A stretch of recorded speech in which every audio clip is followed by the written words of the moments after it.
Hello everyone, welcome to our channel. आपने देखा ही होगा आज मार्केट में थोड़ा सा फॉल हमें देखने को मिला है। तो चलिए सबसे पहले मार्केट को ही चेक कर लेते हैं। तो हम अगर निफ्टी स्मॉल कैप को देखें तो हमें दिख रहा है 0.98% का यहाँ पे डिप आया है। और अगर निफ्टी मिड कैप को देखें तो हम देख सकते हैं 0.71% का डिप आया है। और अगर निफ्टी 50 का चार्ट हम नोटिस करें तो हमें एक इनडिसाइसिव कैंडल बना हुआ आज दिख रहा है। तो फिलहाल मिड कैप और स्मॉल कैप में हमें फॉल दिख रहा है। तो हम कुछ ऐसा स्टॉक्स को आज डिस्कस करेंगे जो अभी सपोर्ट के पास ट्रेड कर रहे हैं, जिससे कम रिस्क में एक बेटर रिवार्ड का चांसेस हमारे लिए बन पाए। लेकिन उससे पहले हम देखेंगे हमारे कुछ अपडेट्स। पहला है ग्रीन पैनल। इस स्टॉक को हमने कल ही डिस्कस किया था और आज स्टॉक में हमें 3% का अपमूव मिला है यहाँ पे। नेक्स्ट स्टॉक है एशियन पेंट्स। ये स्टॉक को भी हमने कल ही डिस्कस किया था और आप देख सकते हैं स्टॉक में यहाँ पे थोड़ा सा रिटेस्ट भी हुआ है और स्टॉक अभी कल के क्लोजिंग से ऊपर ही है, लेकिन फिर भी अभी सपोर्ट के पास ही ट्रेड कर रहा है। तो इसको अभी ट्रैक में ही रखिए। अगर सेटअप में बैठता है इसमें फिर से री एंट्री का प्लान किया जा सकता है। नेक्स्ट स्टॉक है एनसीसी। ये स्टॉक भी यहाँ पे 365 का लेवल का ये जो रेजिस्टेंस था इसको फेस करके अभी नीचे आ गया है और अभी सपोर्ट के पास ही ट्रेड कर रहा है। अगर कल प्राइस एक्शन में कुछ पॉजिटिव हमको दिखे यहाँ पे, अगर अच्छा प्राइस एक्शन बने तो यहाँ पे ट्रेड प्लान किया जा सकता है। नेक्स्ट स्टॉक है HCC। ये आज का हमारा पहला स्टॉक है और इसमें भी हमें पैटर्न NCC के जैसे ही दिख रहे हैं। चलिए स्टॉक को पहले वीकली टाइम फ्रेम में देखते हैं। हम देख सकते हैं स्टॉक यहाँ पे काफ़ी लंबे कंसोलिडेशन जोन से ब्रेकआउट किया है। ये जो कंसोलिडेशन हो रहा था ये करीब 2010 से स्टॉक में ये कंसोलिडेशन चल रहा था और जून में स्टॉक में ये जो 41 का लेवल था, 41-43 का लेवल था, इस लेवल से ब्रेकआउट हुआ है करीब 14 साल के कंसोलिडेशन से। चलिए स्टॉक को अभी डेली टाइम फ्रेम में देखते हैं। डेली टाइम फ्रेम में हम नोटिस कर सकते हैं स्टॉक में यहाँ पे ब्रेकआउट के बाद एक और रेजिस्टेंस का लेवल यहाँ पे बना है जो कि 52-53 के लेवल पे है। तो स्टॉक यहाँ पे रेजिस्टेंस फेस किया ब्रेकआउट के बाद और फिर यहाँ से भी जब आप देखेंगे एक काफ़ी स्ट्रॉन्ग वॉल्यूम के साथ यहाँ पे भी ब्रेकआउट हमें देखने को मिला है। और ये 52-53 के लेवल से ब्रेकआउट के बाद भी स्टॉक यहाँ पे ज़्यादा ऊपर नहीं गया है और अभी इसी लेवल पे रिटेस्ट कर रहा है। यहाँ पे अगर मैं 20 EMA प्लॉट करूँ तो आप देख सकते हैं स्टॉक 20 EMA के आसपास भी है। सो कल के मार्केट के कंडीशन को देखते हुए अगर यहाँ पे कुछ स्विटेबल कैंडल्स बनते हैं, मतलब कल का अगर प्राइस एक्शन अच्छा रहता है तो यहाँ पे एक एंट्री प्लान की जा सकती है। और ये भी ध्यान में रखने का ज़रूरत है कि स्टॉक में ये जो 20 EMA का लेवल है 50-51 के लेवल का, यहाँ तक भी स्टॉक नीचे आ सकता है। तो इस लेवल को भी ध्यान में रखने का ज़रूरत है। और यहाँ पे अगर मैं RSI को भी देखूँ तो आप देखेंगे RSI थोड़ा सा अभी 60 से नीचे चला गया है, लेकिन प्राइस अगर अभी इसी लेवल से बाउंस बैक करता है तो RSI भी फिर से उसी लेवल से बाउंस बैक करेगा। सो ये स्टॉक को नज़र में रखने का ज़रूरत है। नेक्स्ट स्टॉक है आयन एक्सचेंज। स्टॉक को हम पहले डेली टाइम फ्रेम में देख रहे हैं और आप देख सकते हैं यहाँ पे स्टॉक में एक लॉन्ग कंसोलिडेशन से ब्रेकआउट हुआ है 26 जुलाई को 686-687 के लेवल से और ब्रेकआउट के बाद स्टॉक अभी रिटेस्ट के लेवल पे ही ट्रेड कर रहा है और ये एक अप ट्रेंडिंग स्टॉक है और अभी ऑल टाइम हाई के लेवल के आसपास ही ट्रेड कर रहा है। और हम ये भी नोटिस कर सकते हैं ब्रेकआउट से पहले स्टॉक में यहाँ पे एक कंसोलिडेशन हुआ है करीब 2 हफ्ते का और कंसोलिडेशन के बाद ही स्टॉक में ये ब्रेकआउट हमें देखने को मिला है। ब्रेकआउट के समय का वॉल्यूम काफ़ी अच्छा है, लेकिन जब रिटेस्ट कर रहा है स्टॉक तब थोड़ा वॉल्यूम ड्राई आउट हो गया है। तो स्टॉक में थोड़ी प्रॉफिट बुकिंग हमें देखने को मिल रही है। मुझे लगता है कि स्टॉक अभी यहाँ से अप मूव कर सकता है। तो अभी यहाँ पे एक छोटे स्टॉप लॉस के साथ काम किया जा सकता है। मान लीजिए ये 720 का हाई ब्रेक हो जाता है तो यहाँ पे एक एंट्री प्लान की जा सकती है और उस केस में मेरा जो स्टॉप लॉस रहेगा वो 690 से थोड़ा नीचे रहेगा और टारगेट 770 के लेवल पे। और स्टॉक अगर ये लेवल को अचीव कर लेता है तो स्टॉक फिर से ऑल टाइम हाई के लेवल पे पहुंच जाएगा और उसके बाद स्टॉक में काफ़ी अच्छे अपसाइड पोटेंशियल हो सकते हैं।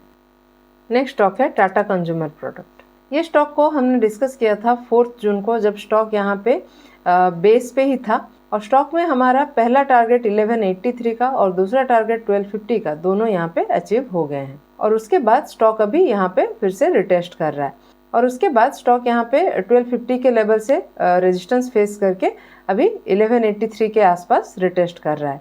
तो यहाँ पे शायद ऐसा कुछ कप एंड हैंडल का पैटर्न जो है इन मेकिंग है। और अगर RSI को भी देखेंगे तो अभी जब स्टॉक रिटेस्ट कर रहा है उस समय थोड़ा सा नीचे आया है और 58-59 के आसपास सपोर्ट लेके जब अपमूव किया है आज स्टॉक, तो RSI फिर से 60 से ऊपर आ गया है। और अभी यहाँ पे अगर हम एक और चीज़ नोटिस करेंगे, हम देख सकते हैं यहाँ सपोर्ट के पास एक हैमर कैंडल बना है और उसी के बाद स्टॉक में ये अपमूव आया है। तो ये जो मल्टीपल टॉप्स बन रहे हैं यहाँ पे, इसको अगर स्टॉक ब्रेक कर देता है, मतलब 1220 का अगर हाई ब्रेक हो जाता है, तो यहाँ पे मेरा एंट्री मैं प्लान करूंगी और 1250 का जो ये लेवल है ये मेरा पहला टारगेट हो जाएगा। और स्टॉक अगर ये लेवल को अचीव कर लेता है तो ये कप एंड हैंडल का पैटर्न यहाँ पे कंप्लीट हो जाएगा और उसके बाद काफ़ी अच्छे पोटेंशियल हमें ऊपर के मिल सकते हैं। नेक्स्ट स्टॉक है पावर इंडिया। इसको हिटाची एनर्जी इंडिया भी बोलते हैं। ये भी एक अप ट्रेंडिंग स्टॉक है और अभी ऑल टाइम हाई के आसपास ही ट्रेड कर रहा है। इसको अभी हम डेली टाइम फ्रेम में देख रहे हैं और आप देख सकते हैं एक काफ़ी अच्छे अपमूव के बाद स्टॉक में यहाँ पे 11,528 के लेवल पे स्टॉक रेजिस्टेंस ले रहा था और इस लेवल से ब्रेकआउट के बाद स्टॉक फिर से जब यहाँ पे रिटेस्ट किया है, अभी फिर से इसी लेवल के आसपास ही सपोर्ट ले रहा है और हम देख सकते हैं यहाँ पे एक कंसोलिडेशन भी हुआ है और इस कंसोलिडेशन के बाद ही स्टॉक में फिर से अपमूव हमें देखने को मिल रहा है। अगर हम स्टॉक को थोड़ा एक बार लाइन चार्ट फॉर्मेट में देखेंगे तो आप देख सकते हैं यहाँ पे एक ट्रिपल बॉटम बन रहा है।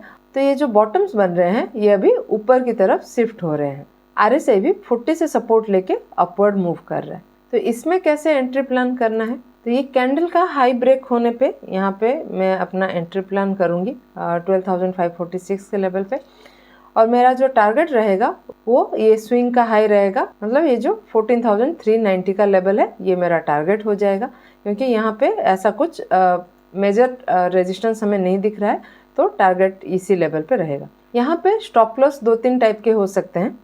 जैसे अगर मैं 20 EM में प्लॉट करूँ तो आप देखेंगे यहाँ पे 20 EM में एक सपोर्ट का लेवल हो सकता है, तो 12,040 का जो ये लेवल है ये एक स्टॉप लॉस का लेवल हो सकता है, या फिर 11,400 का लेवल जो हमारा रेजिस्टेंस के आसपास का लेवल है ये एक सपोर्ट हो सकता है, तो ये भी हमारा एक स्टॉप लॉस का लेवल हो सकता है। या फिर ये जो पूरा स्विंग का लो है, मतलब 10,950 से थोड़ा नीचे, यहाँ पे भी एक स्टॉप लॉस प्लान किया जा सकता है। तो स्टॉप लॉस को आप अपने रिस्क एपेटाइट के हिसाब से प्लान कर सकते हैं। मैं बस यहाँ पे लेबल्स आपको आइडेंटिफाई कर दे रही हूँ। नेक्स्ट स्टॉक है Adani energy solution. Stock highly volatile है, इसलिए मैंने लास्ट में भी रखा है। इसमें ऊपर के पोटेंशियल जितना अच्छा है, नीचे जाने के चांसेस भी उतने ही है।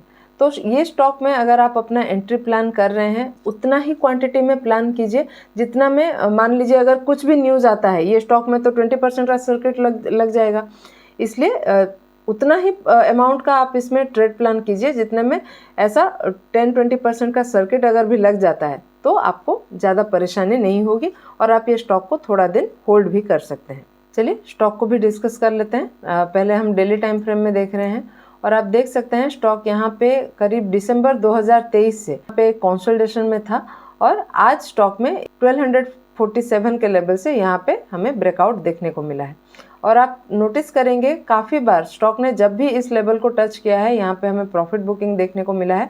देखिए यहाँ पे 2-3 बार हो गया, यहाँ पे एक बार हो गया, यहाँ पे भी आप देखेंगे काफ़ी बड़ा फॉल आया था और ये तो हमारा इलेक्शन के टाइम का था। फाइनली अभी स्टॉक में 1247 का ये जो लेवल था इस लेवल से ब्रेकआउट हुआ है, लेकिन ब्रेकआउट के बाद भी हम देख सकते हैं यहाँ पे प्रॉफिट बुकिंग हुई है। ब्रेकआउट का वॉल्यूम अगर हम नोटिस करें, काफ़ी अच्छा वॉल्यूम में यहाँ पे हमें ट्रेडिंग देखने को मिल रहा है और RSI यहाँ पे ओवरबॉट जोन में चला गया है, 85-86 के लेवल पे अभी चल रहा है। स्टॉक को अगर हम थोड़ा सा 5 मिनट टाइम फ्रेम में देखेंगे, इस लेवल पे स्टॉक ने 1240 का लेवल से यहाँ पे सपोर्ट लिया है। देखिए ये जो लेवल है 1240 का, इस लेवल से तुरंत बायर्स ने यहाँ पे स्टॉक को ऊपर उठाया है, तो ये स्टॉक के लिए एक सपोर्ट बन सकता है। तो स्टॉक अगर इस लेवल को रेस्पेक्ट करता है कल के प्राइस एक्शन में, तो स्टॉक में एक मोमेंटम गेन हो सकता है। लेकिन ये भी ध्यान में रखें हाईली वोलेटाइल स्टॉक है, तो स्टॉक अगर 1240 का लेवल को सपोर्ट करता है तो यहाँ पे एक एंट्री प्लान कर सकते हैं और हमारा पहला टारगेट इसी कैंडल का हाई रहेगा 1348 के लेवल पे। और स्टॉक में अगर मोमेंटम गेन होता है तो इसमें काफ़ी अच्छे अपसाइड पोटेंशियल हो सकते हैं। हम देख सकते हैं स्टॉक अभी काफ़ी बॉटम पे है, यहाँ पे बहुत ही अच्छा अपसाइड पोटेंशियल स्टॉक में बन रहा है, लेकिन स्टॉक की वोलेटिलिटी को नज़र में रख के आप अपना ट्रेड प्लान करें। सो ये रहे हमारे आज के सारे स्टॉक्स, और ये भी ध्यान में रखिएगा यहाँ पे हम सिर्फ स्टॉक्स को डिस्कस कर रहे हैं और मैं अपना व्यूज़ आप लोगों के साथ शेयर कर रही हूँ, और ये कोई बाय या सेल का रिकमेंडेशन नहीं है। आपको हमारा आज का एनालिसिस कैसा लगा हमें कमेंट में लिख के ज़रूर बताइएगा, और अगर पसंद आया हो तो वीडियो को लाइक और चैनल को सब्सक्राइब करना बिल्कुल मत भूलिएगा। ऐसे ही और टेक्निकल एनालिसिस के साथ मिलते हैं अगले वीडियो में। Thank you.